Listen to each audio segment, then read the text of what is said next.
സുധീഷ്, താരിഫിൻ്റെ നാടുകളിലേക്ക് കടക്കുകയാണ് ഇന്ത്യ. അതിനൊപ്പം തന്നെ നമ്മൾ വാർത്തകൾ വായിക്കുന്നത് നരേന്ദ്രമോദിയെ 4 പ്രാവശ്യം ഡൊണാൾഡ് ട്രംപ് വിളിക്കാൻ ശ്രമിച്ചെന്നും മോദി ആൻസർ ചെയ്തില്ല എന്നുമാണ് നമ്മൾ വായിച്ചത്.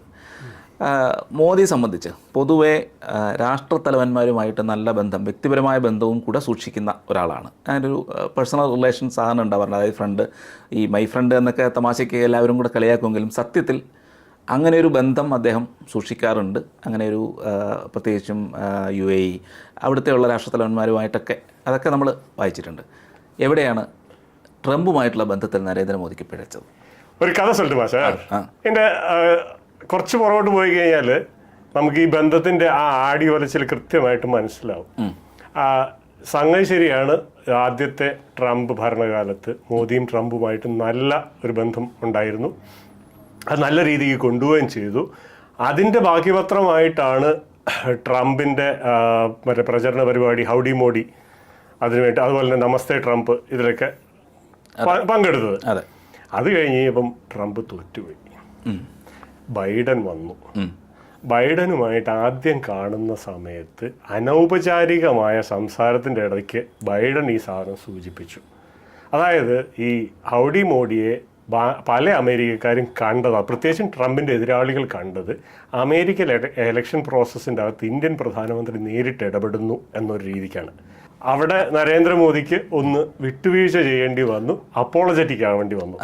അത് അദ്ദേഹത്തിന് പറ്റിയ ഒരു ഡിപ്ലോമാറ്റിക് അബദ്ധമായിട്ട് അദ്ദേഹത്തിൻ്റെ മനസ്സിൽ ആ സാധനം രജിസ്റ്റർ ചെയ്തു. കാരണം എന്താണെന്ന് വെച്ചാൽ മറ്റൊരു രാജ്യത്തിൻ്റെ എലക്ഷനിൽ ഒരു പ്രധാനമന്ത്രി ഇടപെടുക എന്ന് പറയുന്ന അത്ര നിസ്സാരമായ ഒരു ആരോപണമല്ല.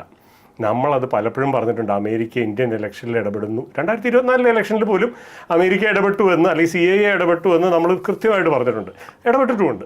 കാരണം നരേന്ദ്രമോദി ഇവിടെ ഇരുത്താതിരിക്കുക എന്നുള്ളത് അമേരിക്കൻ ഡീപ് സ്റ്റേറ്റിൻ്റെ മുതൽ എല്ലാവരുടെയും ആവശ്യമാണ്.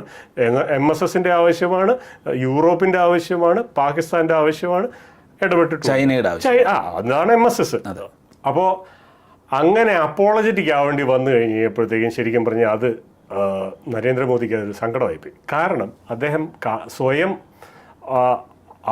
ഒരു ക്ഷമ പറയുന്നതിൻ്റെ അത് ബുദ്ധിമുട്ടുള്ള ആളല്ല. പക്ഷേ പോയി നിൽക്കുന്നത് ഭാരതത്തിൻ്റെ പ്രധാനമന്ത്രിയായിട്ടാണ്. അപ്പോൾ ആ ഒരു ഇതിലാണ് അദ്ദേഹത്തിന് അപ്പോളജറ്റിക് ആവേണ്ടി വന്നത്. ഇനി അങ്ങനെ ഒന്നും ഉണ്ടാവരുത് എന്ന് മോദി അന്ന് മനസ്സിൽ കുറിച്ചിട്ടു. അത് കഴിഞ്ഞു മുമ്പോട്ട് പോയി. ബൈഡൻ ഭരണകാലത്തിൻ്റെ അവസാനമെത്തി, എലക്ഷൻ വന്നു. എലക്ഷൻ വന്നു കഴിഞ്ഞപ്പോഴത്തേക്കും കമലാ ഹാരിസും ട്രംപും മത്സരിക്കുന്നു. ആ സമയത്ത് മോദി അമേരിക്കയിൽ പോയിട്ടുണ്ടായിരുന്നു. അമേരിക്കയിൽ പോയി കഴിഞ്ഞപ്പോഴത്തേക്കും 2 പേരുമായിട്ട് അരമണിക്കൂർ നേരത്തെ മീറ്റിംഗ് ഫിക്സ് ചെയ്തിട്ടുണ്ട്. ക്ലോസ്ഡ് മീറ്റിംഗ്, പബ്ലിക് ഫങ്ഷൻസ് പറ്റില്ല എന്ന് മോദി പറയുകയും ചെയ്തു. എന്നിട്ട് 2 പേരുമായിട്ട് അരമണിക്കൂറിൻ്റെ മീറ്റിംഗ് വെച്ചിട്ടുണ്ടായിരുന്നു. അതിൻ്റെ അകത്ത് കമലാ ഹാരിസിൻ്റെ മീറ്റിംഗ് ആയിരുന്നു ആദ്യം ഉണ്ടായിരുന്നത്. ശരിക്കും പറഞ്ഞാൽ കമലാ ഹാരിസിൻ്റെ എലക്ഷൻ തന്ത്രമാണോ എന്താണെന്നറിയില്ല. ആ മീറ്റിങ്ങിന് കുറച്ച് നേരം മുമ്പേ കമലാ ഹാരിസ് വിളിച്ചു പറഞ്ഞു വരാൻ പറ്റില്ല, ബുദ്ധിമുട്ടാണ്, അപ്പോൾ ആ മീറ്റിംഗ് ക്യാൻസൽ ചെയ്യണം. കമലാ ഹാരിസ് മോദിയായിട്ടുള്ള മീറ്റിംഗ് കമലാ ഹാരിസ് ക്യാൻസൽ ചെയ്തു. മോദിയും ട്രംപുമായിട്ടുള്ള മീറ്റിംഗ് മോദി ക്യാൻസൽ ചെയ്തു. ഇല്ലെന്നുണ്ടെങ്കിൽ ഇതേ ആരോപണം പിന്നെ വരും. ഒരിക്കൽ അപ്പോളജറ്റിക് ആവേണ്ടി വന്നു, രണ്ടാമത് അപ്പോളജറ്റിക് ആവാനായിട്ട് ഒരേ പറ്റിൻ്റെ 2 പ്രാവശ്യം ചുമ്മാട് കെട്ടാൻ മോദി അത്ര ബുദ്ധിശൂന്യനല്ല. അതുകൊണ്ട് പുള്ളി അത് ക്യാൻസൽ ചെയ്തു. ട്രംപിനിത്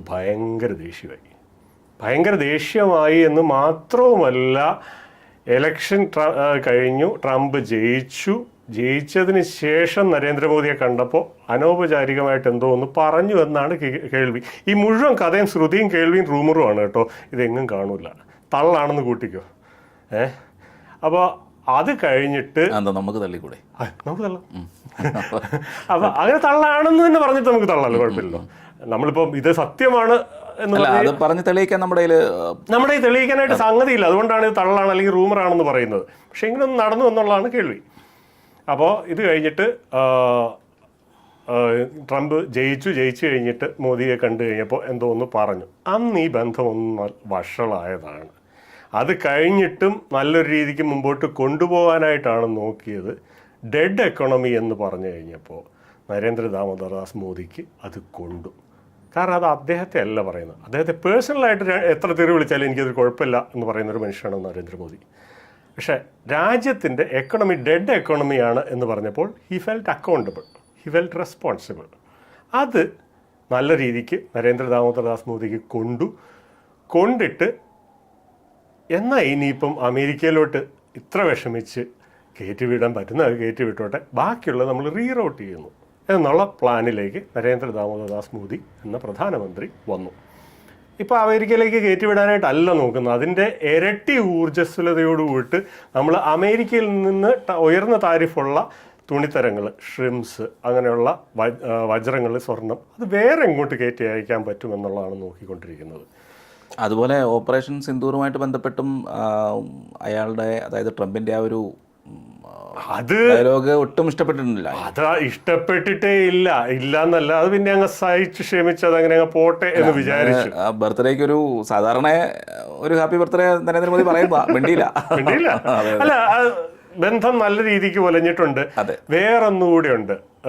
ട്രംപ് അധികാരത്തിൽ വരാനായിട്ട് രണ്ടാമത്തെ ഇലക്ഷൻ പ്രചരണത്തിന്റെ സമയത്ത് ഡീപ് സ്റ്റേറ്റിനെതിരെയാണ് സ്ഥിരം പറഞ്ഞുകൊണ്ടിരുന്നത്.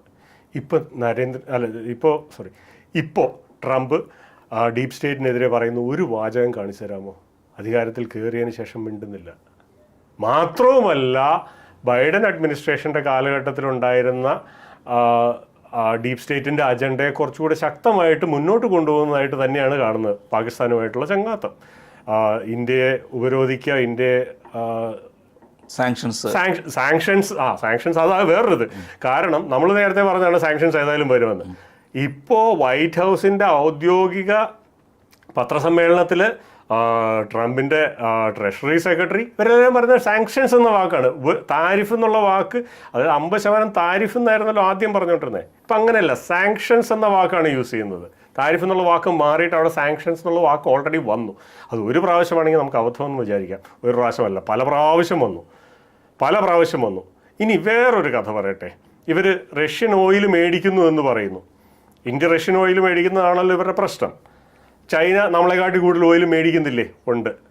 എന്നിട്ട് ചൈനയ്ക്ക് എന്താ ഉപരോധം ഏർപ്പെടുത്താത്ത, അല്ലെങ്കിൽ സാങ്ഷൻസ് ഏർപ്പെടുത്താത്ത? ചൈനയ്ക്ക് വേറെ സാങ്ഷൻസ് അടിച്ചു കൊടുത്തിട്ടുണ്ട്, അത് വേറെ കാര്യം. ചൈനയുടെ ആവറേജ് താരിഫ് ഇപ്പോൾ ഏതാണ്ട് 56% മറ്റാണ്.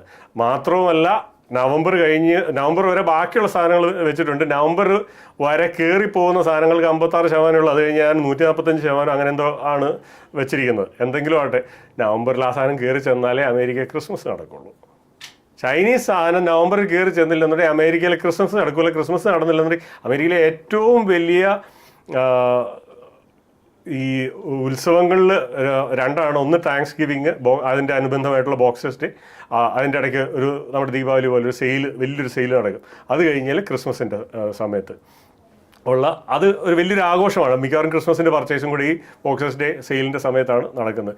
അതുവരെയാണ് വെയിറ്റ് ചെയ്തിരിക്കുന്നത്. അത് കഴിഞ്ഞാൽ ചൈനയ്ക്കും കിട്ടാനുള്ളത് കിട്ടും, അത് വേറെ കാര്യം. അത് ചൈനയ്ക്കും അറിയാം. ചൈന അതുകൊണ്ടാണ് ചൈന ഓടി ഇന്ത്യയിൽ വന്നത്. പക്ഷേ എന്ന് വെച്ച് നമുക്ക് ചൈനയെ വിശ്വസിക്കാൻ കൊള്ളുന്നില്ല. വാങ്ങി ഇവിടെ ഇന്ത്യയിൽ വന്ന സമയത്ത് തായ്വാൻ്റെ കുന്നായ്മ കണ്ടായിരുന്നോ? നമ്മൾ വാങ്ങിയുടെ ഒരു പ്രസ്താവനയിൽ പറയുന്നത് തായ്വാൻ ചൈനയുടെ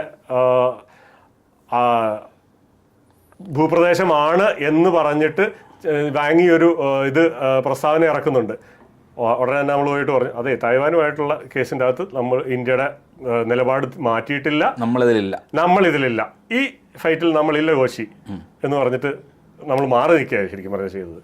ചൈനയെ വിശ്വസിക്കാൻ കൊള്ളാവുന്നുള്ളതല്ല, ഈ സമയം മുതലാക്കി ഓടി വന്ന ഒരുത്തനാണ് ചൈന ഇപ്പോഴും വിശ്വസിക്കാൻ കൊള്ളൂല. വിശ്വസിക്കാൻ കൊള്ളാവുന്ന ചൈന തെളിയിക്കുന്നത് വരെ ചൈനയെ വിശ്വസിക്കാൻ കൊള്ളൂല. അതാണ് അതിൻ്റെ സത്യം. ഇതുവരെ ചൈന തെളിയിച്ചിട്ടുമില്ല, അറ്റ്ലീസ്റ്റ് എൻ്റെ ഒരു അഭിപ്രായത്തിൽ.